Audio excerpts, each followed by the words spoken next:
అధ్యక్ష 2004లో నేను వాస్తవానికి అప్పటికే అమెరికాలో ఉద్యోగాలు చేస్తూ ఉన్నాం అధ్యక్ష. 2004 ఆగస్టులో నేను నా పర్సనల్ రీజన్స్ కోసము భారతదేశానికి వచ్చాను అధ్యక్ష. కానీ ఆ తర్వాత 2006లో ఎప్పుడైతే కేసీఆర్ గారు యూనియన్ మినిస్టర్ పదవికి రిజిగ్నేషన్ చేశారో అనేక మంది యువకులు తమ ఉద్యోగాలను వదులుకొని ఉద్యమంలోకి వచ్చారు అధ్యక్ష. వారితో పాటే నేను కూడా ఉద్యమంలోకి వచ్చాను అధ్యక్ష. వేలాది మందిని వారు ఇన్స్పైర్ చేసినట్టే నన్ను కూడా ఇన్స్పైర్ చేశారు అధ్యక్ష. అయితే మీ అందరికీ తెలుసు అధ్యక్ష, ఉద్యమంలో మనందరం కూడా కష్టపడ్డాం, పార్టీలకు అతీతంగా కష్టపడ్డాం, అనేక సందర్భాలు జరిగినాయి. చాలా సక్సెస్ఫుల్గా మన అంశాలని మనం ప్రజలకు చెప్పగలిగినాం, భావజాల వ్యాప్తి చేయగలిగినాం. అయితే అధ్యక్ష 2013-14లో తెలంగాణ ఉద్యమాన్ని మలుపు తిప్పేటటువంటి కీలక ఘట్టాలు జరిగినాయి అధ్యక్ష. 2013లో ఆనాడు కాంగ్రెస్ పార్టీలో ఉన్నటువంటి కొంతమంది నాయకులు మరి కేసీఆర్ గారిని మీరు ఢిల్లీకి రండి, సోనియా గాంధీ గారు నిర్ణయం తీసుకున్నారు తెలంగాణ ఇస్తారని చెప్పి పిలిపిస్తే మేము కుటుంబ సమేతంగా 2013లో ఢిల్లీకి వెళ్ళడం జరిగింది అధ్యక్ష. కానీ వెళ్ళిన తర్వాత 2 నెలలు కూడా దాదాపుగా కనీసం కాంగ్రెస్ పార్టీలో పెద్ద నాయకులు కానీ చిన్న నాయకులు కానీ ఎవరు పలకరించిన పాపన పోలేదు అధ్యక్ష. ఆనాడు ఈ ఘట్టం నేను ఈ హౌస్లో రికార్డు కావాలని చెప్తా ఉన్నా అధ్యక్ష. ఎందుకంటే ఇవాళ అనేక మంది తెలంగాణ ఉద్యమంతో సంబంధం ఉన్నవాళ్ళు, లేని వాళ్ళు, కొత్తగా రాజకీయాల్లోకి వస్తున్నటువంటి వాళ్ళు కూడా తెలంగాణ ఉద్యమంలో మీ పాత్ర ఏంటి అని మాట్లాడుతున్నటువంటి సందర్భంలో గల్లీలో కొట్లాడటమే కాదు, ఢిల్లీలో లాబియింగ్లో కూడా నా పాత్ర ఉందని చెప్పడానికే హౌస్లో ఈ మాట చెప్తా ఉన్నాను అధ్యక్ష. అయితే 2013 అధ్యక్ష జూలై ఆగస్ట్ టైంలో మరి అక్కడే ఉన్నాము, ఎక్కడ కూడా కదలిక లేదు. అటువంటి సందర్భంలో ఆనాడు మేడం సోనియా గాంధీ గారు ఎవరైతే ఈ కీలకమైన నిర్ణయం తీసుకోవాలో వారికి సంబంధించి ముఖ్య అనుచరుడుగా ఆస్కర్ ఫెర్నాండెస్ గారు ఉండేవారు అధ్యక్ష. తమరందరికీ తెలిసి ఇప్పుడు లేరు, వారు పెద్దవారు. అయితే వారితో నాకున్నటువంటి సొంత పరిచయాలతోని వారికి కేసీఆర్ గారికి సపరేట్గా నేను ఒక మీటింగ్ పెట్టించడం జరిగింది అధ్యక్ష. ఇదంతా in the interest of the state formation అధ్యక్ష. ఆ తర్వాత సోనియా గాంధీ గారు ఇంటర్ఫియర్ అయ్యి ఒకటే రోజులో అధ్యక్ష 7 నుంచి 8 సార్లు కమ్యూనికేట్ అయ్యి మాట్లాడి ఆ తర్వాత తెలంగాణ సాధన అనేటటువంటి అంశం ముందుకెళ్ళింది అధ్యక్ష. ఆ విషయం తమరికి కూడా తెలుసు అధ్యక్ష. 2013 ఆగస్టు సెప్టెంబర్ నుంచి మొదలు పెడితే 2014లో తెలంగాణ బిల్లు పాస్ అయ్యేంత వరకు కూడా మనందరం కూడా నిప్పుల కుంపటి మీద కూర్చున్నాం అధ్యక్ష. ఏ క్షణంలో ఏ ఆంధ్ర లాబీస్లో వచ్చి ఇది చెడగొడతారో, ఏ క్షణంలో తెలంగాణ రాకుండా పోతుందో అని అందరం కూడా ఏమంటారు దీపపు చుట్టూ చేయబెట్టిన కాపాడుకున్నట్టు మనందరం కూడా ప్రయత్నం చేసినాం అధ్యక్ష. అందులో నా పాత్ర కూడా కొంత ఉంది అని చెప్పడానికే ఈ విషయాన్ని నేను చెప్తా ఉన్నాను అధ్యక్ష. ఆ తదనంతర పరిణామాల్లో 2 సభల్లో కూడా మరి తెలంగాణ బిల్లు పాస్ అయింది. తర్వాత టీఆర్ఎస్, అప్పుడు టీఆర్ఎస్ ఉన్నటువంటిది కాంగ్రెస్లో మర్జ్ అవ్వాలనేటటువంటి ఒక పొలిటికల్ డెసిషన్ జరుగుతున్న సందర్భం అధ్యక్ష.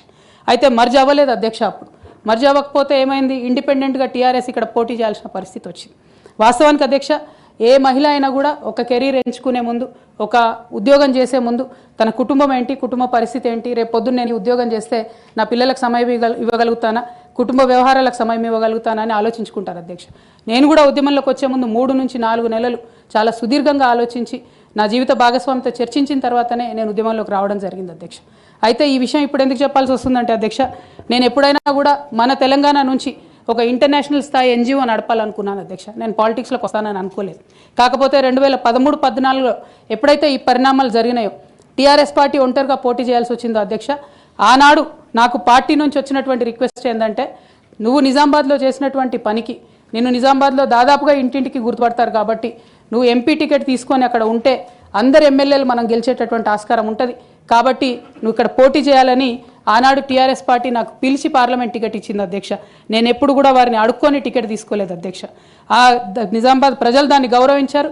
9కి 9 కంప్లీట్గా నిజామాబాద్లో ఎమ్మెల్యేలని గెలిపించారు అధ్యక్ష. తద్వారా టీఆర్ఎస్ ఇండిపెండెంట్గా ఆనాడు అధికారంలోకి వచ్చింది అధ్యక్ష. అందరం సంతోషపడ్డాం అధ్యక్ష. నేషనల్ పార్టీస్ మీద డిపెండ్ కాకుండా ఒక స్వీయ రాజకీయ అస్తిత్వం ఈ రాష్ట్రానికి ఉంటుందని చెప్పి టీఆర్ఎస్ పార్టీ అధికారంలోకి వస్తే తెలంగాణ ప్రజలకు మేలు జరుగుతుందని చెప్పి అందరం కూడా పనిచేసాం అధ్యక్ష, కష్టపడ్డాం. అదేవిధంగా మొదటిసారి పార్లమెంట్లో ఉన్నటువంటి మనందరం కూడా మీకు తెలుసు అధ్యక్ష, ఇక్కడ కూడా చాలామంది సహచరులు ఉన్నారు. చాలా అంశాల మీద, విభజన అంశాల అన్నిటి మీద కూడా నిరంతరం పోరాటం చేసి అది హైకోర్టు సాధించుకోవడం కావచ్చు అధ్యక్ష, కాళేశ్వరం లాంటి పెద్ద ప్రాజెక్టులకు అనుమతులు సాధించుకోవడం కావచ్చు అధ్యక్ష, అనేక అంశాల మీద కొట్లాడి కూడా పనిచేసినాం అధ్యక్ష. అంటే ఈ అంశాలు చెప్పడంలో ఉద్దేశం ఏంటంటే అధ్యక్ష, కేవలం పదవులు కావాలి రాజకీయం కోసమే టీఆర్ఎస్ పార్టీలోకి నేను వెళ్ళలేదు అధ్యక్ష.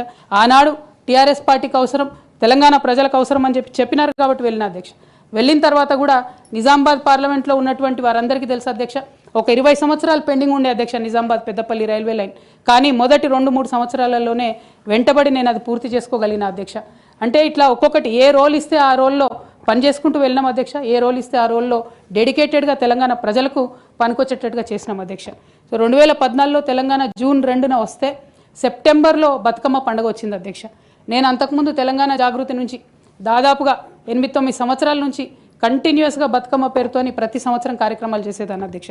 2014లో వచ్చినటువంటి బతుకమ్మ, తెలంగాణ రాష్ట్రం ఏర్పడ్డ తర్వాత వచ్చినటువంటి మొదటి బతుకమ్మ నుండే నా మీద రిస్ట్రిక్షన్స్ ప్రారంభమైనాయి అధ్యక్ష.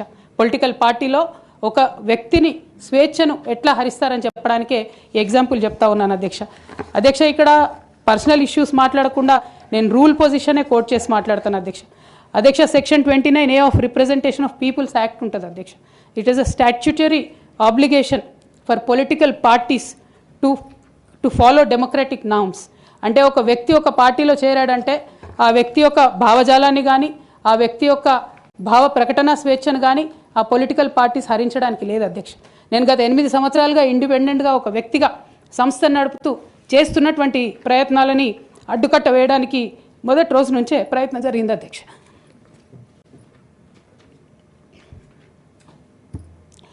కానీ ఎక్కడ కూడా నేను తెలంగాణ బిడ్డలని, తెలంగాణ ప్రజల్ని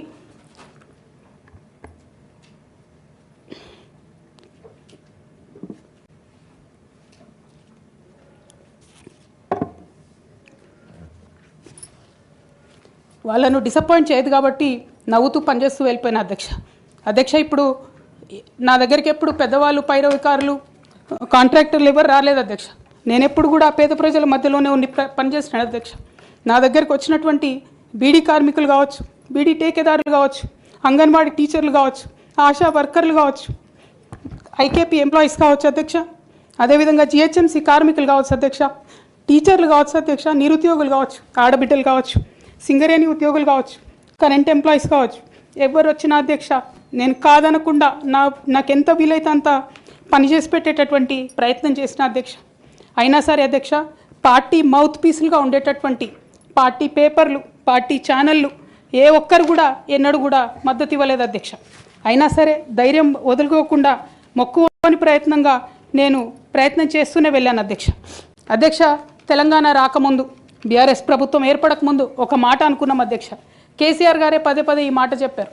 ఉమ్మడి రాష్ట్రంలో మనకు కాంట్రాక్ట్ వ్యవస్థ వచ్చింది, మరి కాంట్రాక్ట్ ఎంప్లాయీస్తోని, అవుట్సోర్సింగ్ ఎంప్లాయీస్తోని దేశానికి నష్టం జరుగుతుంది, రాష్ట్రానికి నష్టం జరుగుతుంది, అందరికన్నా ఎక్కువ తెలంగాణ యువకులకు నష్టం జరుగుతుందని చెప్పారు అధ్యక్ష.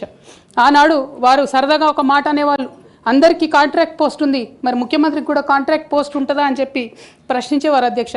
కానీ తెలంగాణ వచ్చిన తర్వాత 10 ఏళ్లలో కూడా కాంట్రాక్ట్ వ్యవస్థను మనం రద్దు చేసుకోలేకపోయినాం అధ్యక్ష. అది కాకుండా అవుట్సోర్సింగ్ ఎంప్లాయీస్, అవుట్సోర్సింగ్ వ్యవస్థను పెంచి పోసిపోయినాం అధ్యక్ష. బాధతో, చాలా ఆవేదనతో నేను ఈ మాటలు చెప్తా ఉన్నా అధ్యక్ష. తెలంగాణ సమాజానికి ఏదైతే ప్రశ్నించడం నేర్పించినటువంటి బీఆర్ఎస్ పార్టీ అధ్యక్ష, అంతర్గత వేదికలలో అనేక సందర్భాలలో నేను ప్రశ్నిస్తే అధ్యక్ష నా మీద కక్ష కట్టారు అధ్యక్ష. కేసీఆర్ గారు చుట్టూ ఉన్నటువంటి కొందరు వ్యక్తులు, తప్పక చెప్తున్నాను అధ్యక్ష ఈ మాట, ఎందుకంటే భారతదేశ రాజ్యాంగం ప్రకారం రాజకీయ పార్టీలు ఏవైనా కూడా ప్రజలకు ఒక దిక్సూచిగా నిలవాలి అధ్యక్ష, ప్రజలకు ఒక దారిదీపంగా నిలవాలి. పార్టీలోనే అంతర్గత ప్రజాస్వామ్యం లేకపోతే రాష్ట్రంలో ఎట్లా ప్రజాస్వామ్యం ఉంటుందనే విషయాన్ని కూడా మనందరం గమనించాలి కాబట్టి ఈ మాట చెప్తా ఉన్నాను అధ్యక్ష.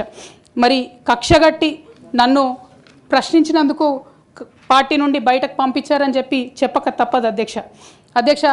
మొదటి సంవత్సరం నుంచే రాష్ట్ర స్థాయి నిర్ణయాలలో ఎక్కడ కూడా నా పాత్ర లేకుండా కట్టుబడి చేసినారు అధ్యక్ష. ఇవాళ ఆనాడు బాధపడ్డా, ఇవాళ నేను సంతోషపడతా ఉన్నా అధ్యక్ష.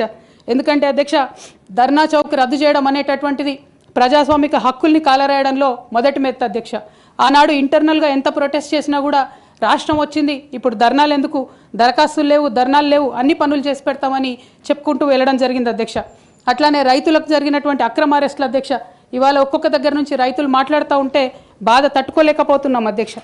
అదేవిధంగా పార్టీలో జరుగుతున్నటువంటి అవినీతి అధ్యక్ష, ప్రభుత్వంలో జరుగుతున్నటువంటి అవినీతిని ఎప్పటికప్పుడు నేను వారి దృష్టికి తీసుకెళ్లడం జరిగింది అధ్యక్ష.